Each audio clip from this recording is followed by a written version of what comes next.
नमस्कार। भारतीय सेना की तरफ से ऑपरेशन सिंदूर चलाने के बाद जब पाकिस्तान ने फायरिंग की, उस दौरान भारतीय सेना के 7 जवान और जम्मू कश्मीर का एक अधिकारी शहीद हो गए। जम्मू कश्मीर स्टेट सर्विस के जो अधिकारी थे, उनसे जुड़ी और इन 7 जवानों से जुड़ी तमाम जानकारियों के बारे में इस वीडियो में हम बात करेंगे, जिन्होंने अपनी ड्यूटी करते हुए देश की रक्षा के लिए सर्वोच्च बलिदान दिया है। सबसे पहले बात करेंगे सुरेंद्र मोगा की। ये सार्जेंट हैं, इंडियन एयरफोर्स की 36 विंग में पोस्टेड हैं। बतौर मेडिकल असिस्टेंट सार्जेंट थे। राजस्थान के झुंझुनू के रहने वाले सुरेंद्र, इनकी पोस्टिंग बेंगलुरु में थी और वहीं पर परिवार के साथ रहते थे, लेकिन जब सीमा पर तनाव बढ़ा तो इनकी पोस्टिंग उधमपुर में हुई। 10 मई का वाकया है। पाकिस्तान की तरफ से श्रीनगर, अवंतीपुर और उधमपुर एयरबेस कैंप्स में गोलीबारी की गई। उसी दौरान ये घायल हुए और उनका इलाज किया गया। उसके बाद खबर आई कि वो शहीद हो गए हैं। इनके परिवार की बात करें तो इनके परिवार में इनकी पत्नी, एक बेटी 11 साल की, एक बेटा 7 साल का है। ये 2 साल बाद रिटायर होने वाले थे, लेकिन उससे पहले ही पाकिस्तान की तरफ से की गई गोलीबारी में घायल हुए और उसके बाद शहीद हो गए। इनकी बेटी ने इनके शहादत पर बयान दिया था और कहा था कि मैं अपने पापा की जान का बदला लूंगी, मैं पाकिस्तानियों से अपने पापा को छीनने का बदला लूंगी। 7 साल के बेटे ने इनके शव को मुखाग्नि दी थी और इनके बारे में यह भी जानकारी सामने आई है कि ये अपनी 3 बहनों में इकलौते भाई थे। इसके बाद बात करेंगे इंडियन आर्मी के राइफलमैन सुनील कुमार की। सुनील कुमार ने सर्वोच्च बलिदान दिया। जम्मू कश्मीर के गांव से आते हैं। 25 साल की इनकी उम्र थी और इंडियन आर्मी की लाइफ लाइट इन्फेंट्री का हिस्सा थे। इनकी पोस्टिंग जम्मू के आरएसपुरा सेक्टर में थी। 10 मई को जब क्रॉस बॉर्डर फायरिंग हुई तो बुरी तरह से घायल हुए, लेकिन कुछ ही देर बाद इलाज के बाद जानकारी सामने आई कि इनकी शहादत हो गई है।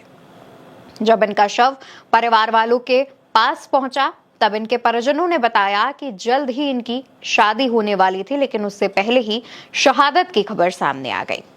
अगला नाम राजकुमार थापा का सामने आ रहा है, जो कि जम्मू में एडिशनल डिस्ट्रिक्ट डेवलपमेंट कमिश्नर थे। इनके घर पर शेलिंग के दौरान गोला आकर गिरा था और इनकी उसमें मौत हो गई। इनके साथ 2 लोग और घायल हुए थे। हालांकि उनका इलाज किया जा रहा है, लेकिन कहा यह जा रहा था कि इनके घर पर शेलिंग के दौरान जो गोला गिरा उसमें इनकी मौत हुई। इसको लेकर के जम्मू कश्मीर के मुख्यमंत्री उमर अब्दुल्ला ने भी इनकी मौत पर दुख जताया था और बताया था कि जब उमर अब्दुल्ला जम्मू के दौरे पर थे ऑपरेशन सिंदूर के बाद, उस दौरान भी उन्होंने मुलाकात की थी राजकुमार थापा से और राजकुमार थापा ने ही मुख्यमंत्री के जितने भी कार्यक्रम थे उससे रिलेटेड जो भी तैयारियां थी वो की थी और उमर अब्दुल्ला ने उनकी मौत पर काफी दुख भी जताया था। अब बात करते हैं मुरली नायक की, जो कि इंडियन आर्मी में सिपाही थे। उनकी उम्र महज 23 साल, आंध्र प्रदेश के सत्यसाई जिले के रहने वाले। अग्निवीर स्कीम के तहत सेना में आए थे। 2022 में 20 साल की उम्र में इनकी तैनाती हुई थी। पंजाब में सेवा दे रहे थे, मगर जिस दौरान ऑपरेशन सिंदूर शुरू हुआ तो इनकी पोस्टिंग उरी में की गई। 8-9 की रात पाकिस्तान की गोलाबारी में शहीद हुए। इनके पिता के बारे में जानकारी सामने आई कि इनके पिता मजदूरी करते हैं और इनकी मां गृहिणी है, घर संभालती है। ये अपने माता पिता की इकलौती संतान थे। कई मीडिया रिपोर्ट्स में यह भी बताया गया कि इनके पिता नहीं चाहते थे कि इनका इकलौता बेटा सेना में जाए, लेकिन बचपन से ही इनके बेटे को वर्दी के प्रति एक अलग किस्म का लगाव था, जिसको लेकर के वो अग्निवीर के तहत सेना में भर्ती हुए और इसके बाद महज 23 साल की उम्र में इन्होंने भारत के लिए शहादत दे दी। अपने देश की रक्षा करते हुए शहीद हो गए। अगला नाम बिहार के मोहम्मद इम्तियाज का है। बिहार के छपरा के रहने वाले मोहम्मद इम्तियाज बीएसएफ में सब इंस्पेक्टर थे। इनकी पोस्टिंग भी जम्मू के आरएसपुरा में थी और बीएसएफ के बतौर सब इंस्पेक्टर ये अपनी चौकी की सुरक्षा में तैनात थे। इनकी भी पाकिस्तान की तरफ से की गई शेलिंग में मौत हुई है। इन्होंने शहादत दी है। इनकी मौत के बाद मुख्यमंत्री नीतीश कुमार की तरफ से 50 लाख रुपए की सहायता राशि देने की घोषणा की गई, जिसमें 21 लाख बिहार सरकार देगी और 29 लाख मुख्यमंत्री राहत कोष की तरफ से दिया जाएगा। हालांकि परिवार की तरफ से कुछ और मांगे भी मुख्यमंत्री के सामने रखी गई हैं, जिसमें कहा गया कि गांव में स्वास्थ्य केंद्र बनाया जाए जिसमें निःशुल्क उपचार किया जाए, इनके नाम एक सड़क हो और इनके नाम स्मारक भी बनाया जाए। परिवार ने यह भी कहा कि स्वास्थ्य केंद्र अगर नया ना बनाया जाए तो किसी भी स्वास्थ्य केंद्र का नाम उनके नाम पर रखा जाए और वहां पर जो भी मरीज है, खासतौर पर जो गरीब तबके के लोग हैं, उनका निःशुल्क उपचार किया जाए। जानकारी ये भी सामने आई कि जब मोहम्मद इम्तियाज के घर, उनके गांव नारायणपुर मुख्यमंत्री नीतीश जब पहुंचे, उस दौरान ही उनके गांव की सड़कों का निर्माण किया गया।